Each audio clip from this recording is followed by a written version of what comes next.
Welcome to the Tesla Economist. Please hit the thumbs up and remember to subscribe. You can also follow me on Twitter and talk to me on Patreon. Alright, so GM's CEO, Mary Barra, is back in full force again with the confidence behind GM's electrification. Barra is asking why GM is having such supply issues when the market saw that Tesla managed to navigate around the chip shortage and is now having record quarters. If Tesla can do it, then why can't GM? Barra sidesteps most that question with strawman answers and never once even acknowledges Tesla. You see, in politics or journalism, if you don't want a company or individual to succeed and you really have it out for them, then you don't talk negative of them. You simply ignore their existence. Remember, no such thing as bad publicity. Well, except no publicity. Ford, GM, UAW and the Biden administration can't even say the T word. They cannot acknowledge that Tesla even exists. That's how scared of Tesla they are. Volkswagen can at least admit it and know that Tesla is eating their lunch. And Herbert Diess, the CEO of Volkswagen, is at least doing everything he can to move Volkswagen to an electrical future. And as a result, Volkswagen are equal second with BYD when it comes to global BEV sales. I said BEV, so that excludes all of BYD's hybrids, which account for something like half of their auto sales still. But GM refused to even whisper the word Tesla. So what's going to happen when they try and launch their EVs and have really bad ranges, at least for the money they cost, and they don't have a charging infrastructure to support them? Why is there no charging infrastructure? Because GM most likely decided not to use Tesla's supercharger network, as that would mean they have to acknowledge that Tesla is a real company and exists, and is absolutely destroying their business at an exponential rate. Consumers have decided we don't want these poisoning, smelly vehicles anymore. It's old technology, and electric is better in every single metric. Really, I think there's absolutely nothing at all that ICE has over electric. The only thing that could be argued is the fact there is no engine noise. But this is likely just something we are used to and conditioned with. It could be likened to missing the smell of manure when the transition went from horses to cars. But according to Barra, it's not GM's fault really though. It's the chip shortages, which unfortunately, according to her, people do not understand the complexity of until you dive into it deeply. So it's a bit more complex than everyone's looking at it, and this is why Tesla were able to continue to ramp up, whilst GM had to cut production. It's because it's more complex. Understand? It's complex, according to Barra, that their chips couldn't be made and Tesla's could. That's the reason why, and people do not understand this complexity. Okay, we're people, so we don't understand.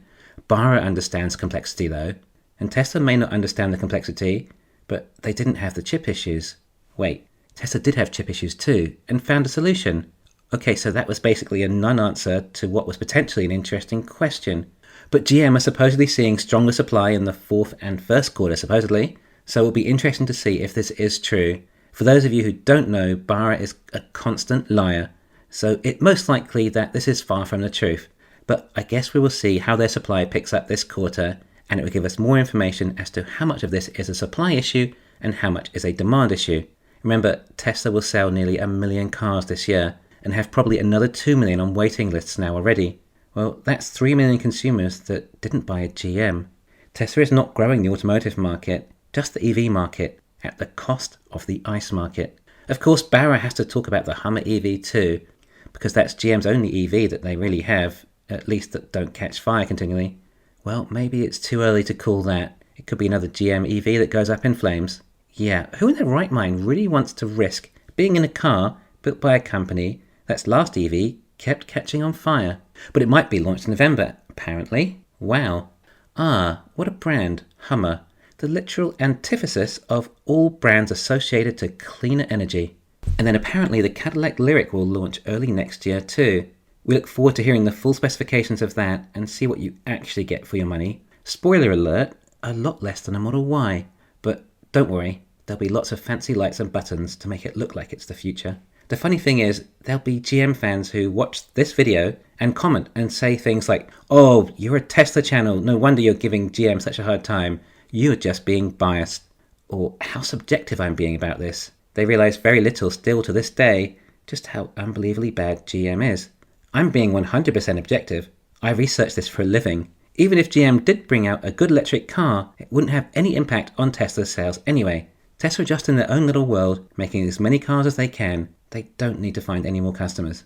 Well, those of you GM investors out there, you might want to take your head out of the sand for a moment and assess what is actually happening in this industry, as if it's not enough already that Tesla now has a valuation of something like 15 times as much as GM, 15 times the valuation.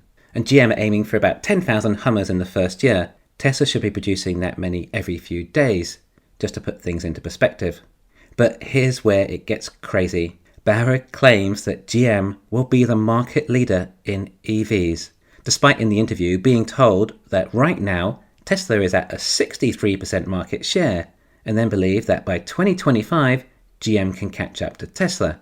Barra says absolutely they can achieve this. When you look at the portfolio they have, not only the Hummer that might sell 10,000 units next year, oh, by the way, I doubt they'll even achieve that for a start, and the Lyriq, but also an Equinox-like product coming. She says Equinox, which, in case you didn't know, is a disgusting Chevrolet crossover, and she doesn't say Model Y. Nope, can't mention Tesla. Oh, and it's going to be around $30,000. $30,000! GM are going to make a competitor to the Model Y, and it's going to come in at around $30,000. Perhaps she means once they've given a $12,500 tax credit? Even so, they must be losing a fortune on that too. What is wrong with this company? It's just full of lies to keep the stock up, with dog and pony shows and smoke and mirrors. And then the Silverado E, trying to compete against the Cybertruck and F-150 Lightning, once they've already been ramping up in the electric pickup segment for some time, as the Silverado will struggle to launch by 2023. And by launch, I mean probably less than 10,000 units a year anyway. And then we're told a GMC product after that. Whatever it is, I guess they aren't sure yet. Oh, but also all the other products they haven't announced yet too. Yes, they're coming. She says when people get into their electric vehicles, they're just wowed. That's the only thing she said that I believe. I would be too. Wow, I can't believe you made such an awful car. And then finishes her interview off by saying, we're just going to keep working until we have #1 market share in EVs. EVs.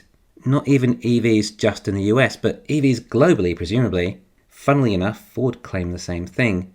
Perhaps they use the same PR company. And as she said all this, I think she actually maintained her composure too, and kept a straight face. Wow, she's one serious pro. I guess after this career, she might have a good chance as a politician. With composure like that, she might want to look at that sooner than later though, as I'm guessing her GM career will not last much longer. I mean, how can GM compete from this far behind Tesla at their own game? With inferior staff, technology, know-how, legacy systems, of course unions, advertising, car dealer networks, lack of batteries, vastly inferior and more expensive batteries, and all the other legacy systems holding them back from making any profit ever on an EV. Yet they claim they're going to not only catch up, but overtake Tesla too.